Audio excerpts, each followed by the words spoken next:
Selamat datang para sobat Novelmi. Selamat mendengarkan bab pertama novel Kontrak Rahim yang ditulis Hyunie Yunita dengan judul Dijual oleh Paman.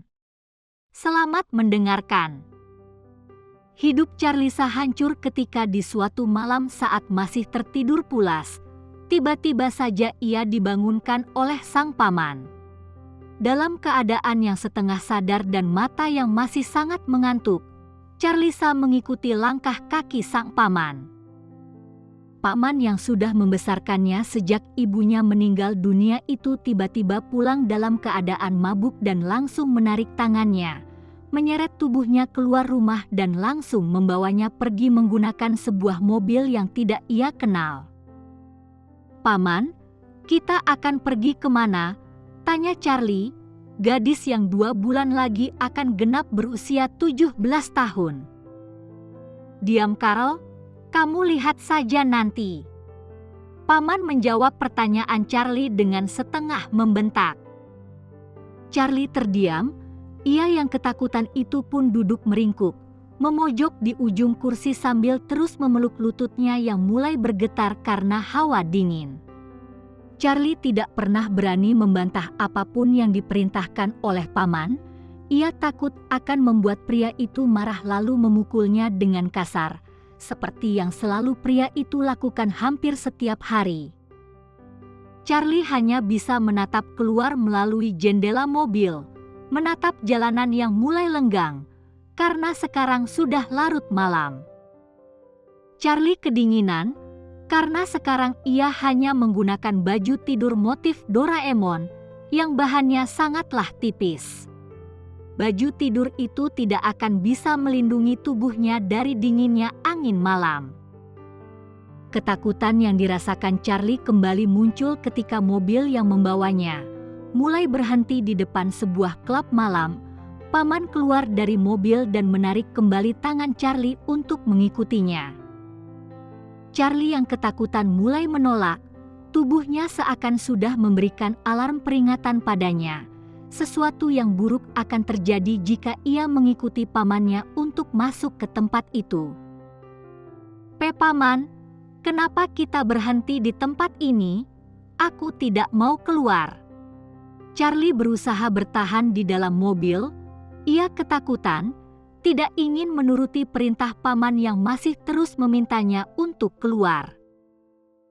"Keluar Karl, jangan membuatku marah." Paman membentak, semakin mengerahkan tenaganya untuk menarik Charlie keluar dari mobil. "Paman, lepas. Aku tidak mau, aku mau pulang ke rumah." Charlie tanpa sengaja berteriak, ia sungguh sangat ketakutan. Tidak menyerah, paman memberi kode pada temannya yang tadi menyetir mobil untuk membantu mendorong tubuh Charlie. Sekarang ada 2 orang pria dewasa yang memaksa Charlie untuk keluar dari mobil. Paman masih menarik tangannya dan pria yang lain membuka pintu dari arah berlawanan untuk mendorong tubuh Charlie agar keluar dari mobilnya. Charlie kewalahan. Ia kalah tenaga melawan 2 pria dewasa yang terus memaksanya untuk keluar. "Dasar keponakan tidak tahu diri, kamu selalu saja menyusahkan hidupku." Plak. Sebuah tamparan melayang dan menghantam wajah Charlie ketika paman sudah berhasil menariknya keluar. Charlie yang tadinya terus memberontak, kini terdiam. Ia terjatuh ke aspal, tepat di depan pintu masuk klub. Air mata menetes dari kedua matanya. Meskipun tamparan seperti ini sudah sangat sering ia terima, bahkan ia sering mendapatkan pukulan yang jauh lebih parah dari ini, tapi Charlie akan tetap menangis sedih setiap kali paman melakukan kekerasan fisik padanya. "Ikut aku." Tanpa ada sedikit pun belas kasihan, ketika melihat air mata keponakannya, paman kembali menarik tubuh Charlie dan membawanya masuk ke dalam klub malam. Charlie terus memberontak, berharap paman sudi melepaskannya. "Paman, aku mohon, Aku tidak ingin berada di tempat seperti ini. Aku mohon lepaskan aku. Kamu akan berada di sini selamanya, Carl. Mulai sekarang, klub malam inilah yang akan menjadi rumah untukmu. Paman berbicara dengan nada yang sangat dingin, membuat tubuh Charlie semakin bergetar ketakutan. "Apa maksudmu, Paman?" tanya Charlie dengan wajah yang sudah sangat pucat, seakan wajahnya sudah tidak lagi dialiri oleh darah. Paman menoleh pada Charlie lalu tersenyum miring. "Aku akan menjualmu, Carl. Kamu harus menjadi wanita malam di tempat ini untuk melunasi semua hutang-hutangku." Seakan disambar petir, Charlie terdiam tidak percaya. Tidak menyangka kalau ternyata pamannya sendiri sengaja membawanya ke tempat ini untuk dijual. Air mata yang semula sempat mengering kini kembali basah. Charlie menggelengkan kepalanya. Ia tidak ingin berada di tempat ini dan bekerja sebagai wanita malam. Ia tidak akan pernah sudi melakukannya. "Paman, jangan seperti ini. Aku mohon. Aku akan bekerja. Aku akan melakukan apapun untuk membantumu membayar hutang-hutangmu. Tapi aku mohon, Paman, jangan jual aku. Aku tidak mau." Charlie berjalan cepat, merayu dan memohon pada Paman untuk mengasihaninya. Tapi keputusan Paman sudah bulat. Ia akan tetap menjual keponakannya demi membayar hutang akibat kalah dalam judi. Ia harus melakukan itu jika tidak ingin dibunuh oleh orang yang menghutanginya. "Aku tidak akan merubah keputusanku, Carl. Kamu terima saja nasibmu." Kedua mata setajam elang itu memicing, menatap lurus pada seorang gadis yang terlihat sedang mencoba melepaskan diri dari seorang pria yang menarik tangannya. Tanpa bisa dicegah, matanya terus mengikuti kemana gadis itu akan dibawa pergi. Ia merasa sangat penasaran. Kenapa gadis itu datang ke klub dengan pakaian aneh seperti itu? Baju tidur Doraemon? Apa dia anak kecil yang tersesat dan sedang diusir keluar? Pikirnya. "Hei, apa yang kamu lihat? Serius sekali." Seorang pria lain menegurnya, membuat pandangan pria itu teralihkan. Ia menatap pria yang tadi memanggilnya dengan tatapan sebal, memutar kedua bola matanya dengan malas lalu kembali memicingkan matanya, mencari keberadaan gadis dengan baju Doraemon yang tadi ia lihat. Sial, gadis itu menghilang. Pria itu mengeram kesal. "Christian, aku bertanya padamu, apa yang sedang kamu lihat?" "Wanita cantik." Pria yang tadi menegurnya kembali berbicara, menepuk pelan pundak pria yang dipanggil Christian tersebut untuk mendapatkan perhatian. "Kelvin, apa kamu ingin kubunuh? Gara-gara kamu, aku kehilangannya." Pria bernama lengkap Christian Hers berbicara dengan nada kesal, marah pada sang asisten pribadi yang sudah mengganggunya. "Kehilangan apa? Ada gadis cantik yang membuatmu tertarik? Seperti tidak pernah melihat gadis cantik saja. Jangan marah-marah, nanti kamu cepat tua." "Sudah cukup di kantor selalu marah-marah tidak jelas, di sini juga masih mau marah," kata Kelvin, si asisten pribadi dengan santainya. Ia sudah terlalu terbiasa dengan tingkah bosnya yang selalu marah hanya untuk hal kecil. "Mulutmu, Calv. Apa aku harus menjahit mulut itu agar kamu bisa diam?" "Kenapa mulutku? Jangan dijahit, dikasih kecupan saja. Gimana?" kata Kelvin sambil mengedipkan sebelah matanya, membuat Christian semakin kesal.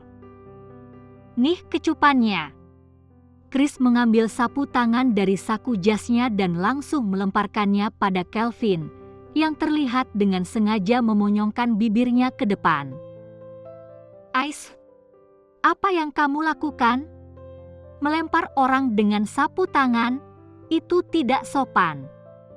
Calvin mengambil sapu tangan yang tadi dilempar oleh Christian, melipatnya dengan rapi lalu memasukkannya kembali ke dalam saku jas sang pemilik sapu tangan. Christian tersenyum miring, membiarkan Calvin melakukan apa yang sedang ia lakukan. "Aku melihat ada gadis aneh yang masuk ke sini," kata Christian mulai bercerita. "Gadis aneh? Aneh bagaimana?" "Dia masuk ke klub menggunakan baju tidur dengan motif Doraemon. Bukankah itu sangat aneh?" "Hai PHH." Calvin tertawa geli sambil menutup mulut dengan sebelah tangannya. "Benar baju tidur Doraemon? Matamu masih normal dan tidak salah lihat kan?" tanya Calvin memastikan. Christian memutar bola matanya dengan malas. "Kamu pikir mataku sudah rabun? Aku masih 34 tahun, mataku masih sehat." Christian sangat mudah tersulut emosi. Calvin tertawa lalu menggelengkan kepalanya. "Christian sungguh sangat pemarah. Aku jadi penasaran, siapa gadis itu? Jika aku bisa bertemu dengannya, itu berarti dia adalah gadis aneh kedua yang pernah aku temui. Sudah lama sekali sejak terakhir kali aku melihat ada seorang gadis yang masuk ke klub dengan baju tidur seperti itu." "Gadis kedua? Memangnya yang pertama siapa?" tanya Christian dengan alis yang sudah mengerut. "Adik kembarmu. Bukankah dulu sekali dia pernah datang ke sini untuk menyusulmu? Dia datang ke klub menggunakan baju tidur Hello Kitty berwarna pink cerah. Kedatangannya menarik perhatian semua orang. Apa kamu tidak ingat?" Calvin menjelaskan, mengingatkan kembali kenangan yang sudah terjadi belasan tahun yang lalu. Christian tersenyum, menganggukkan kepala lalu meminum wine yang sejak tadi ada di tangannya. "Kalau tidak salah, itu adalah pertama kalinya kalian bertemu dan kamu langsung jatuh cinta padanya."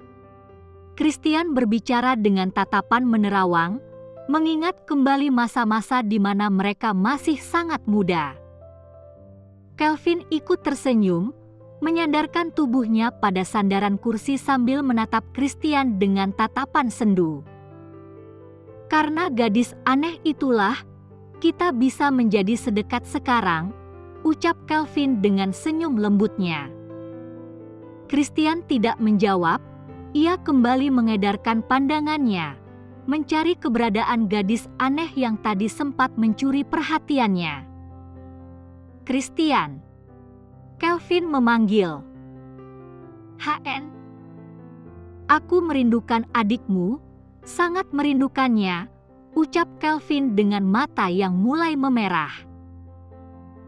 Di sebuah ruangan yang ada di klub elit tersebut, Charlie duduk di pojokan dengan tetap memeluk lututnya. Sedari tadi ia tidak pernah berhenti menangis. Berharap paman akan merubah keputusannya untuk tidak menjualnya pada seorang germo. Charlie sudah mencoba untuk kabur, tapi dua orang pengawal yang bekerja untuk germo gendut itu selalu menahannya. Charlie tidak bisa melakukan apapun. Segala cara yang ia gunakan untuk kabur dari tempat itu selalu gagal. "Jadi gimana? Apa dia cukup untuk melunasi semua hutangku?" tanya paman dengan senyum menyebalkan yang selalu ia perlihatkan. Germo gendut menatap Charlie lalu tersenyum miring, membuat gadis cantik berambut hitam panjang itu semakin meringkuk ketakutan. "Keponakanmu memang sangat cantik, tapi dia belum cukup umur. Aku tidak akan mungkin menjualnya sekarang. 2 bulan lagi, hanya tinggal 2 bulan lagi dia akan genap 17 tahun. Saat itu kamu bisa menjualnya pada pria manapun," kata paman dengan tidak sabaran. Germo gendut terlihat sedikit berpikir, sebelum kemudian ia tersenyum lalu menganggukkan kepalanya. Baiklah, sekarang keponakanmu akan menjadi milikku. Mulai sekarang hutangmu lunas. Dek. Charlie terpaku, menatap pamannya dengan tatapan sedih. Paman, kamu pasti sedang bercanda kan? Kamu tidak mungkin menjualku kan? Kamu sudah berjanji pada mama untuk menjagaku. Charlie terisak, masih tidak percaya dengan apa yang dilakukan oleh pamannya. Maaf Carl, tapi aku harus melakukan hal ini. Aku masih ingin hidup. Mulai sekarang kamu akan tinggal di sini dan belajarlah untuk menjadi wanita malam yang bisa mendapatkan banyak uang. Paman berjalan pergi meninggalkan Charlie, membuat gadis itu langsung bangkit dari duduknya dan berusaha untuk mengejar sang paman. Paman, tolong aku. Jangan tinggalkan aku. Charlie terus berteriak, ingin mengejar tapi dua orang pengawal langsung menahan tubuhnya. Bawa dia masuk ke dalam. Sang Germo memberi perintah. Charlie menggelengkan kepalanya. Sungguh, ia adalah gadis baik-baik. Ia tidak ingin menjadi wanita malam. Paman. Charlie berteriak sekuat-kuatnya. Teriakannya terlalu kuat, hingga sampai pada telinga dua orang pria yang berada di luar ruangan. Christian, apa kamu dengar suara itu? Tanya Calvin dengan wajah kagetnya. Ini akhir dari bab pertama novel Kontrak Rahim. Kamu suka novel ini? Novel ini juga bisa dibaca di Novelme. Unduh aplikasinya sekarang juga di Google Play Store dan Apple App Store.